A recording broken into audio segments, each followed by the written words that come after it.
Dr. Aghabekian, welcome to 7:30. Thank you for hosting me.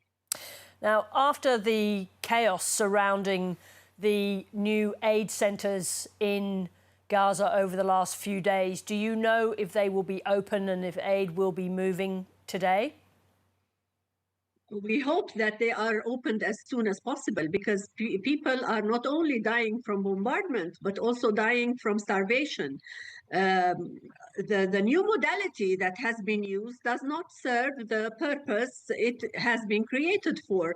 It is creating a lot of havoc, and we need to go back to a modality that is acceptable to already functioning organizations on the Gaza Strip that have been distributing food aid in the past. This modality is not working. Let me just ask you this question. Do you accept any of the rationale put forward for this new US aid operation? That is the claim that it should make it harder for Hamas to steal or divert aid. But this new modality did not serve the purpose it has been created for. What is a priority right now is to feed the people. The people are starving, and we need to derail the deaths in the tens and the hundreds because of starvation. So militarization and politicization of aid is not acceptable. It is illegal, and it should be stopped immediately. Now, the Palestinian observer to the UN, your colleague Riyad Mansour, broke down in tears very movingly last week, describing Palestinian mothers embracing the motionless bodies of their children, is how he put it. He called the suffering unbearable. Is the Palestinian Authority powerless in the face of the suffering of fellow Palestinians? Well, these are our fellow Palestinians, and it pains us a lot to see our people bombarded and killed by the hundreds. I think the whole world is powerless today in the face of the genocide in the Gaza Strip. This genocide is illegal, it's immoral, it is unethical, it needs to be stopped, and the world, most of the world had said its word on it. They have asked for a ceasefire. It is not happening. Only last night, there was a motion at the UN to have a ceasefire, and it was derailed. Let's talk about that for a moment. As you said, the US vetoed the resolution in the UN Security Council. Now, one of the key issues, which of course is also crucial in the ceasefire negotiations that are ongoing, is that Israel does not want a permanent ceasefire that will entrench Hamas in the Gaza Strip.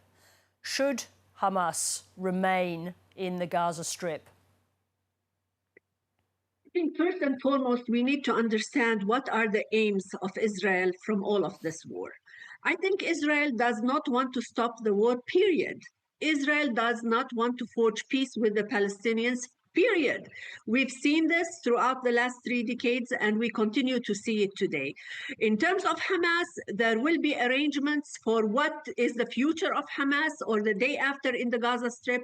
But Israel has to understand that it cannot continue to wage this genocidal war against the Palestinian people, not only on the Gaza Strip, but also on the West Bank. There are incitements and there are attacks on the West Bank, in East Jerusalem, and the rest of the neighboring Arab countries. Israel has to come to terms with the fact that if you want to live in peace and security in the region, you need to go for peace. And peace alone, within the framework of a two states, will bring security to the state of Israel. Now, there is a UN-backed summit taking place later this month, and without Israel, it's designed to accelerate momentum for a two-state solution. What would you be looking for from Australia in relation to a summit like that? The French are starting to talk about a push to recognise Palestine around this summit. What do you want Australia to do?